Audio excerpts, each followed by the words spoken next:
साथियों नमस्कार। आज हम चालू करते हैं प्रैक्टिस सेट या प्रीवियस ईयर के जो पेपर हैं उनको। उसका फायदा ये होता है कि कभी कभी एग्जामिनर जो होता है या प्रश्न पत्र में वो क्वेश्चन भी आ जाते हैं सेम जो कि पहले पेपर में आ चुके हैं या उससे मिलते जुलते घुमाकर पूछ लेता है। तो हम बात करेंगे आज प्रैक्टिस सेट फर्स्ट और पहला क्वेश्चन है आपका ये 2019 में आए थे। फर्स्ट क्वेश्चन है द्रव्यों का घनत्व नापने के लिए किस उपकरण का प्रयोग किया जाता है। द्रव्य जो होते हैं लिक्विडिटी उसको नापने के लिए आखिर किस मशीन का उपकरण का प्रयोग किया जाता है, इक्विपमेंट। यू हैव 4 ऑप्शन, आपके पास 4 ऑप्शन है। एनीमोमीटर, बी है आपका वेवमीटर, सी है यूडियोमीटर और 4 है पिक्नोमीटर। आपको बताना है कि इसमें से आखिर कौन सा है जो कि आंसर इसका सही है। तो आपको ये बताऊं कि 2019 में ये क्वेश्चन आया था, लेकिन भर्ती आयोग ने ये क्वेश्चन कैंसिल कर दिया था, हटा दिया था। उसका रीजन ये कि इसमें से कोई आंसर इसका सही नहीं है। इसका आंसर यानी द्रव्यों का घनत्व जो होता है उसको नापने के लिए हाइड्रोमीटर का प्रयोग किया जाता है। किसका? हाइड्रोमीटर,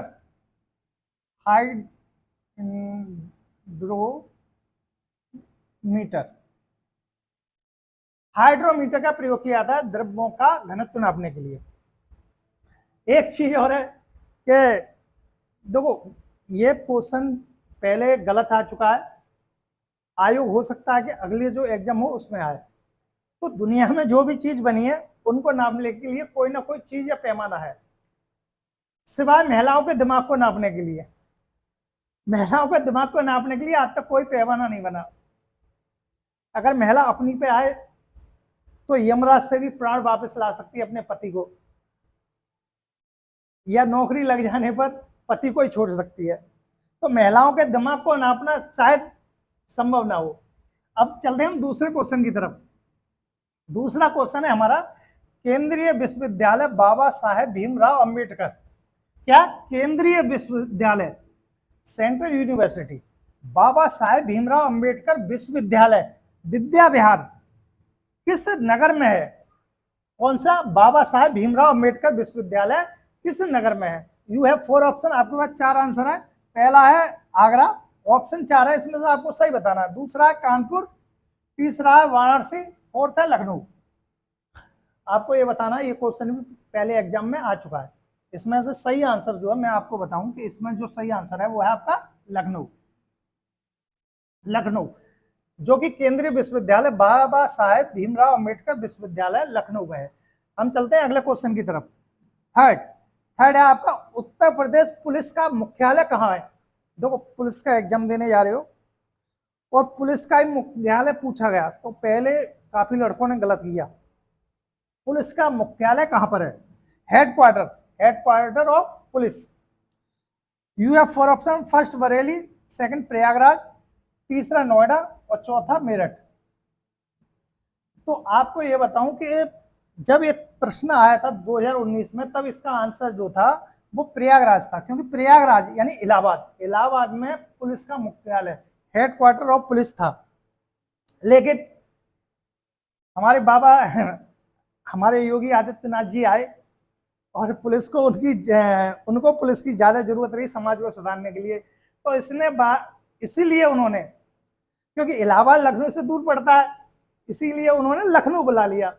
2019 में जो हेडक्वार्टर है, पुलिस हेडक्वार्टर है, वो लखनऊ आ गया है, लखनऊ शिफ्ट हो गया है। आपका 4th क्वेश्चन है आपका ये, उत्तराखंड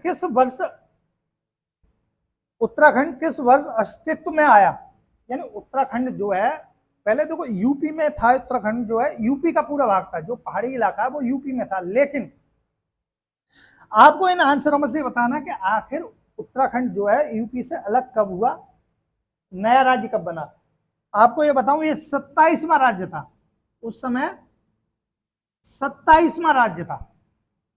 तो आपको ये बताना है, 4 ऑप्शन है, 2011, 2000, 2016 और 1991। आपको 4 आंसरों में से आपको ये बताना है कि आखिर कौन से वर्ष जो है उत्तराखंड आया या मतलब नया राज्य बना, अस्तित्व में आया या नया राज्य बना। तो आपको आंसर बताऊं, इनमें से आंसर है आपका सन 2000 में। 2000 में जो उत्तराखंड है वो उत्तर प्रदेश में से ही अलग होके जो पहाड़ी इलाके हैं और उनको अलग करके एक नया राज्य बनाया गया, 27वां नया राज्य, और उसका नाम था उत्तराखंड। उत्तराखंड की राजधानी जो है वो है देहरादून, जो कि पहाड़ी इलाकों को अपना जो तीर्थ या मतलब तीर्थ स्थल है, उत्तराखंड में मोस्टली ज्यादातर तीर्थ स्थल है, तो इसकी राजधानी जो थी वो देहरादून है।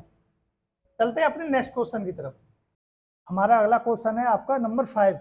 क्वेश्चन है, बरसाना होली के साथ खेली जाती है, किसके साथ खेली जाती है? तो आपके पास 4 ऑप्शन है। फर्स्ट टमाटर, बी दूध, सी पत्थर, और चौथा डी यानी डंडे। तो आपको ये बताऊं कि बरसाना होली जो होती है वो डंडों के से खेली जाती है, जिसमें पुरुष जो होते हैं वो ढाल लगाते हैं बचने के लिए, और महिलाएं जो होती हैं वो डंडा मारती हैं। मैंने व्यक्तिगत रूप से वो होली देखी है, मैंने खुद जाके वहां पर देखी है। तो जो महिला जो होती हैं वो लठाओं से वार करती हैं, और जो पुरुष होते हैं वो बचाव करते हैं। तो इसका आंसर है आपका डंडे। क्वेश्चन 6, उत्तर प्रदेश आयोजित, उत्तर प्रदेश में जो एक मेला आयोजित होता है जिसका नाम है काम्पिल। काम्पिल मेला किस समुदाय से संबंधित है?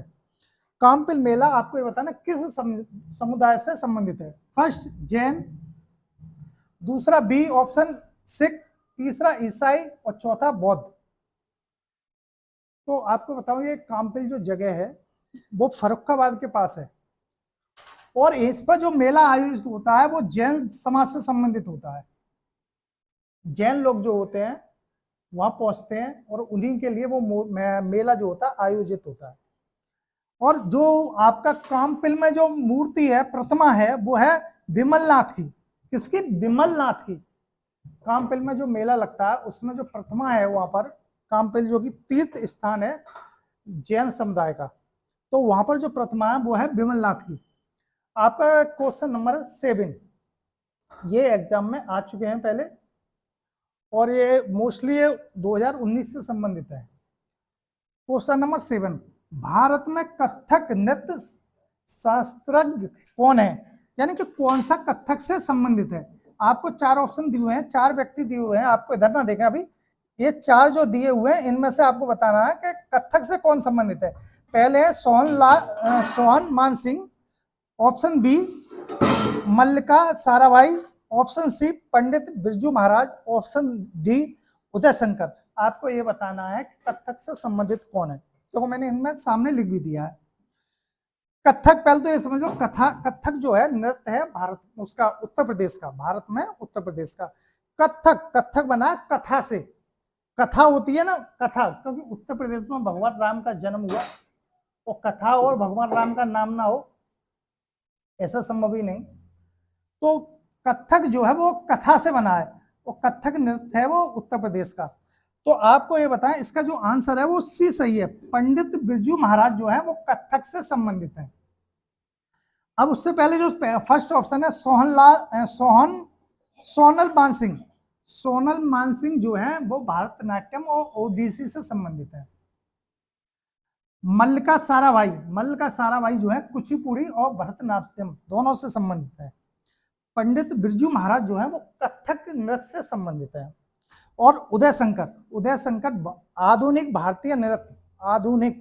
भारतीय नृत्य जो है उसके जन्मदाता माने जाते हैं, जन्मदाता। क्वेश्चन नंबर आपका 8 है, कौन सा उत्तर प्रदेश पुलिस भर्ती का चरण नहीं? इनमें से आपको ये बताना है कि इसमें से जो निम्न नीचे दिए हुए हैं कि उसमें से उत्तर प्रदेश जो भर्ती करती है, पुलिस भर्ती होती है, तो ये चरण कौन सा नहीं है, कौन सम्मिलित नहीं है?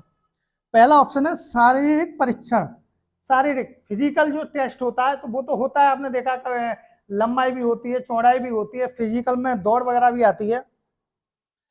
दूसरा ऑप्शन है शैक्षिक योग्यता। देखो शैक्षिक योग्यता मतलब उसमें एजुकेशन ली जाती है नहीं, पढ़ाई देखी जाती है नहीं, तो उसमें देखी जाती है। ऑप्शन नंबर सी है आपकी आयु पात्रता। पुलिस भर्ती में आपको पता है एज रखी जाती है, और वर्गवाइज है, जनरल, बीसी, एससी, उसमें छूट भी दी जाती है बीसी और एससी के लिए, यानी कि आयु भी है। चौथा ऑप्शन है आपका भाषा परीक्षण, लैंग्वेज टेस्ट, भाषा का परीक्षण। तो इसमें जो चौथा ऑप्शन है ये नहीं होता।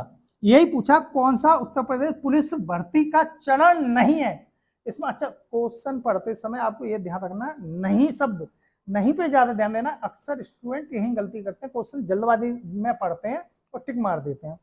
तो इसमें जो दिया हुआ कौन सा उत्तर प्रदेश पुलिस का चरण नहीं है, भर्ती का चरण नहीं है, तो ये भाषा जो है, भाषा परीक्षण जो है वो पुलिस भर्ती में नहीं आता, लैंग्वेज टेस्ट।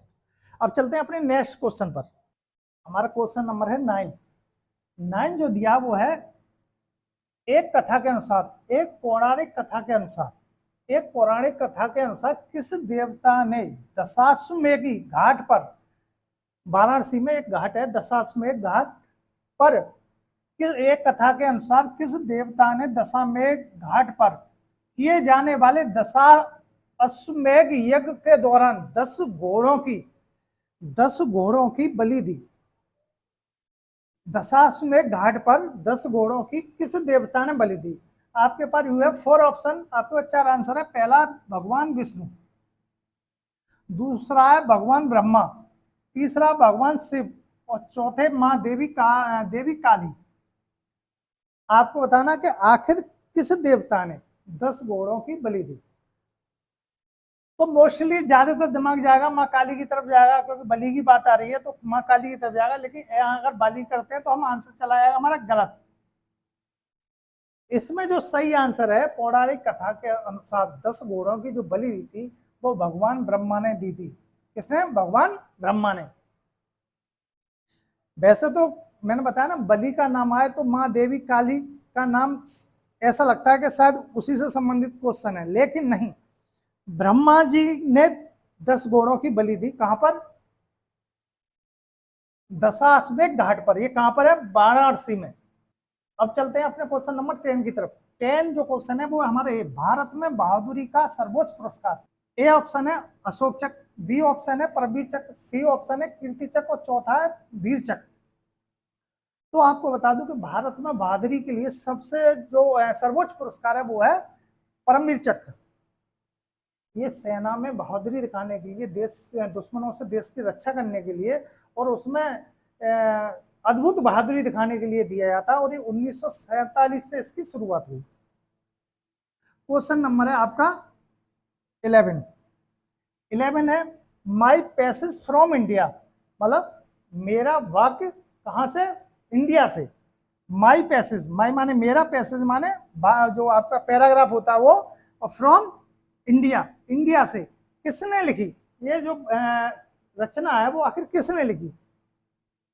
आपके पास 4 ऑप्शन है। पहला है ए मुल्क राज आनंद, दूसरा है एडवर्ड मॉर्गन फास्टर, तीसरा विद्याधर सूरज प्रसाद और चौथा है आपका इस्माइल मर्चेंट।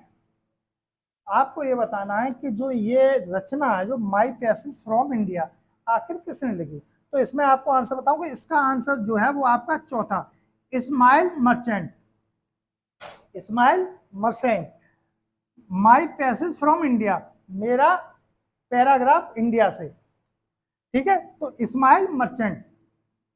अब आपका था बहुत ही इंपॉर्टेंट क्वेश्चन, वो है आपका 12 यानी 12वां। विश्व पर्यावरण किस दिन मनाया जाता है? विश्व पर्यावरण दिवस किस दिन मनाया जाता है? आपको ये बताना है कि विश्व पर्यावरण, वर्ल्ड एनवायरमेंट डे, विश्व पर्यावरण दिवस कब मनाया जाता है? आपको बताना है ये। आपके पास है 4 ऑप्शन।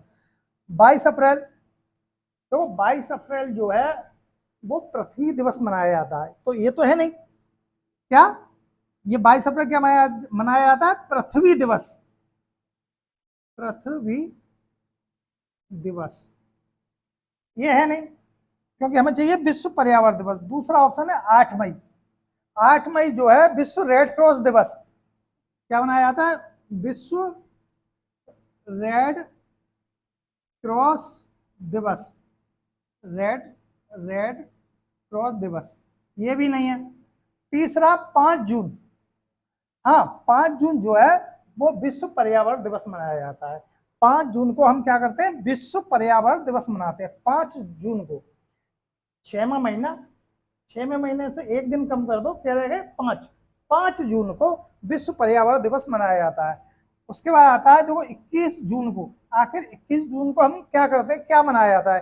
तो 21 जून को हम बताएं कि 21 अंतरराष्ट्रीय योग दिवस। 21 जून को अंतरराष्ट्रीय योग दिवस, क्या? अंतरराष्ट्रीय योग दिवस। क्या जो हमारे बाबा रामदेव से हम जोड़ लें, क्योंकि बाबा रामदेव ने योग का बहुत प्रचार किया, देश के और विदेश के कोने कोने तक पहुंचाया। तो 21 जून को जो है अंतरराष्ट्रीय योग दिवस मनाया जाता है। अब चलते हैं अपने नेक्स्ट क्वेश्चन 13 यानी 13 की तरफ। क्वेश्चन नंबर है आपका 13 एंड 13वां यह है कि जेट इंजन का आविष्कार किसने किया? देखो क्वेश्चन को समझना है। आप ये मान लीजिए अगर क्वेश्चन को समझना सीख गए तो आपका सिलेक्शन पक्का। जेट इंजन, जेट इंजन, देखो भाप का इंजन अलग होता है, ज्यादातर भाप का जेट इंजन देखा तुरंत जेम्स वाट याद आ जाएगा, लेकिन ये जेट इंजन है, भाप का इंजन नहीं है, जेट इंजन है। जेट इंजन का आविष्कार किसने किया? क्वेश्चन है ये। तो आपके पास 4 ऑप्शन है, Roger Bacon, sir Frank Whittle, James Watt, Lewis Edson Waterman. आपको बताना, देखो मैंने बताया ना, जेट इंजन, भाप का इंजन जो था वो जेम्स वाट ने किया था। जेम्स वाट ने किसका किया था? भाप के इंजन का। तो ये वाला तो आंसर यहाँ होगा नहीं, क्योंकि जेम्स वाट ने जो किया था वो किया था भाप के इंजन का आविष्कार, जेम्स वाट ने किया भाप के इंजन का। लेकिन ये पूछ रहा जेट इंजन का, तो आपको ये बताऊं, देखो इसका जो सही आंसर है वो है आपका जेट का इंजन का सर फ्रैंक व्हीटल, सर फ्रैंक व्हीटल। आपका ऑप्शन जो है बी सही है। जेट इंजन का आविष्कार जो किया था सर फ्रैंक व्हीटल, इसने किया। रोजन, यह आपका रोजन बेकन ने आपका ये रहा सूक्ष्मदर्शी बनाने में योगदान दिया था। किसने? रोजन बेकन ने सूक्ष्मदर्शी बनाने में योगदान दिया। किसने? रोजन बेकन ने। वहीं आपका लुइस एडिसन वाटरमैन ने वो योगदान था या उन्होंने आविष्कार किया, वो किया फाउंटेन पेन का। किसका किया? फाउंटेन पेन का आविष्कार किसने किया? वो किया था लुइस एडिसन वाटरमैन। तो आपका जेट इंजन का अगर क्वेश्चन पूछता है तो सर फ्रैंक व्हीटल, और अगर भाप के इंजन का अगर पूछता है तो जेम्स वाट।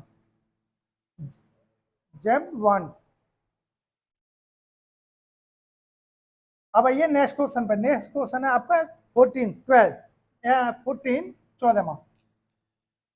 14वां क्वेश्चन आपका ये है कि सामाजिक मीडिया नेटवर्क, सामाजिक मीडिया नेटवर्क एक सार्वजनिक रूप से सूचीबद्ध कंपनी नहीं है।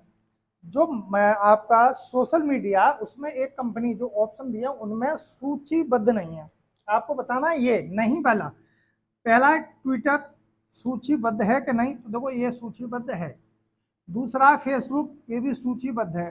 तीसरा है ये है वीवो, तीसरा है आपका वीवो जो है वो भी आपकी सूचीबद्ध कंपनी है। कौन सी? सामाजिक मीडिया, सोशल मीडिया में आपको ये बताना कौन सी कंपनी सूचीबद्ध नहीं है। तो आपको ये बता दूं कि क्वेरा जो है वो सूचीबद्ध कंपनी नहीं है। आपकी ये तीनों कंपनियां, ट्विटर, फेसबुक और वीवो, ये एक्चुअल में वेबसाइट है, और ये जो है ये सोशल मीडिया नेटवर्क जो है वो आपकी सूचीबद्ध तीनों कंपनियां हैं। आपकी क्वेरा, इसमें आंसर जो सही होगा क्वेरा। नंबर है आपका 15 यानी 15वां। किस भारतीय राज्य में सर्वाधिक वन क्षेत्र है? यानी कि वन सबसे ज्यादा किस राज्य में है, आपको बताना है ये। देखो केरला एजुकेशन में बहुत हाई है, क्योंकि जनसंख्या वहाँ कम है, ज्यादातर लोग पढ़े लिखे हैं। समस्या वहाँ आती है, जैसे उत्तर प्रदेश है वहाँ जनसंख्या बहुत है। अब वो लोग पढ़े लिखे, देखो किसी घर में दो मेंबर हैं, तो वो 2 मेंबर सेट हो गए तो परिवार पूरा सेट हो गया। लेकिन परिवार में ही 2 मेंबर है, किसी परिवार में हो 20 मेंबर, तो उससे सेट करना जरा कठिन होता है। ऐसे ही केरला एजुकेशन में तो आगे है, जनसंख्या कम कम है वहां पर, लोग वहां पढ़े लिखे ज्यादा हैं। वहीं महाराष्ट्र, महाराष्ट्र ये पूछा किस भारतीय राज्य में सर्वाधिक वन क्षेत्र है, तो देखो आपके महाराष्ट्र में भी वन क्षेत्र जो ज्यादा नहीं है। उत्तर प्रदेश, इसमें भी अगर देखा जाए तो वन क्षेत्र जो है मध्य प्रदेश की तुलना में यहाँ कम है, यानी कि सर्वाधिक जो वन क्षेत्र है वो है आपके मध्य प्रदेश में। तो इसमें जो सही आंसर होगा किस भारतीय राज्य में सर्वाधिक वन क्षेत्र है, वो है मध्य प्रदेश में। महाराष्ट्र में तो फिल्म इंडस्ट्री है, मुंबई, तो वहां तो नाच गाना ज्यादा है, वन क्षेत्र कम है, नाच गाना ज्यादा है। अब नाच गाने में आजकल वो नाच गाना समाज को बिगाड़ने का काम ज्यादा करने लग गया है। अब आइए क्वेश्चन नंबर 16। फिनलैंड की शासकीय मुद्रा मनी, यानी फिनलैंड की शासकीय मुद्रा कौन सी है? मुद्रा मतलब मनी, पैसे को क्या बोला जाता है? क्या डॉलर बोला जाता है, पौंड बोला जाता है, रियाल बोला जाता है, या यूरो बोला जाता है? फिनलैंड की शासकीय मुद्रा कौन सी है? आपको ये बताना है कि फिनलैंड की आखिर शासकीय मुद्रा कौन सी है। तो देखो फिनलैंड की शासकीय मुद्रा मैं आपको बताऊं कि डॉलर, देखो डॉलर किसकी है? संयुक्त राष्ट्र अमेरिका की कौन सी है? डॉलर का। यूरो, फिनलैंड की शासकीय मुद्रा जो है वो यूरो है। तो आंसर अगर क्वेश्चन के हिसाब से देखा है, फिनलैंड की शासकीय मुद्रा यूरो, यानी सही आंसर है आपका डी। अब बात करते हैं शुरू से। देखो डॉलर जो है वो संयुक्त राज्य अमेरिका में, संयुक्त राज्य अमेरिका में जो क्या है डॉलर चलता है। और कहाँ चलता है? आपका कनाडा में चलता है डॉलर। और कहाँ चलता है? जिम्बाब्वे में चलता है और ऑस्ट्रेलिया में चलता है। क्या चलता है? अमेरिका में, कनाडा में, जिम्बाब्वे में, ऑस्ट्रेलिया में, न्यूजीलैंड में, हांगकांग में, सिंगापुर में, सिंगापुर सिंगापुर में, ताइवान में, यहाँ पर डॉलर चलता है। वहीं बात कर रियाल, रियाल देखो ज्यादातर रियाल जो मुद्रा है वो मुस्लिम कंट्री जो है, यानी कि मुस्लिम राज्य जो है, देश जो है वहां पर चलती है। उसमें जैसे कतर, यमन, सऊदी अरब, ओमान, ईरान। ईरान में कौन सी चलती है? रियाल। ईरान, ओमान, सऊदी अरब, अमन, देखो इसमें यमन ना आ गया, ओमान, ईरान ना आ रहा है, इसमें कौन सी चल रही है? रियाल। कतर, यमन, सऊदी अरब, ओमान और ईरान। पाउंड जो है इसमें देखो, पाउंड में आप याद रखना जो ब्रिटेन में है, क्योंकि ब्रिटेन ने भारत पर राज्य किया है। भारत जो है ब्रिटेन के कभी अधीन रहा, लेकिन आज भारत ब्रिटेन से बहुत आगे है। ब्रिटेन में जो चलते हैं वो पौंड चलते हैं, पौंड वहां पर ब्रिटेन में। ये बहुत इंपॉर्टेंट क्वेश्चन है, क्योंकि भारत का ब्रिटेन से संबंध रहा है सीधा। तो ब्रिटेन में जो चलती है मुद्रा उसको हम पाउंड कहते हैं, पाउंड। ठीक है। एक बात याद रखना कि जब जलियांवाला कांड हुआ था और जिसमें गोली चलवाने का आदेश दिया था, वो दिया था जनरल डायर ने। किसने दिया? जनरल डायर ने। तो जनरल डायर को जो आपकी ब्रिटेन साम्राज्य है उसने इनाम दिया। क्यों दिया? कि भारत को डराने के लिए आपने गोली चलवा दी, निहत्थे लोगों को हत्या कर दी। भले वो भारत की नज़रों में बहुत गिरा हुआ काम हो, लेकिन जो उस समय वहां की सरकार थी उसने जनरल डायर को इनाम दिया। कितने? 20,000 पौंड का। कितना दिया? 20,000 पौंड का इनाम। पौंड किसको दिया? जनरल डायर को। और एक तलवार, एक तलवार पुरस्कार के रूप में ये दी गई। तो ब्रिटेन में जो चलता है वो पौंड चलता है। और ब्रिटेन के साथ किसमें? सीरिया में। देखो सीरिया मुस्लिम कंट्री है, लेकिन फिर भी पौंड चलता है। सूडान में चलता है, मिस्र में चलता है, आयरलैंड में चलता है। ठीक है। तो आपका, लेकिन ये क्वेश्चन जो है फिनलैंड की शासकीय मुद्रा कौन सी है, तो वहां यूरो है। यूरो मुद्रा के लिए हम एक अलग से लेसन पढ़ाएंगे जिसमें हम मुद्राओं की बात करेंगे, क्योंकि मुद्रा जो है देशों की मुद्रा आपके सिलेबस में है, इसीलिए मुद्राओं का क्वेश्चन गलत नहीं होना चाहिए।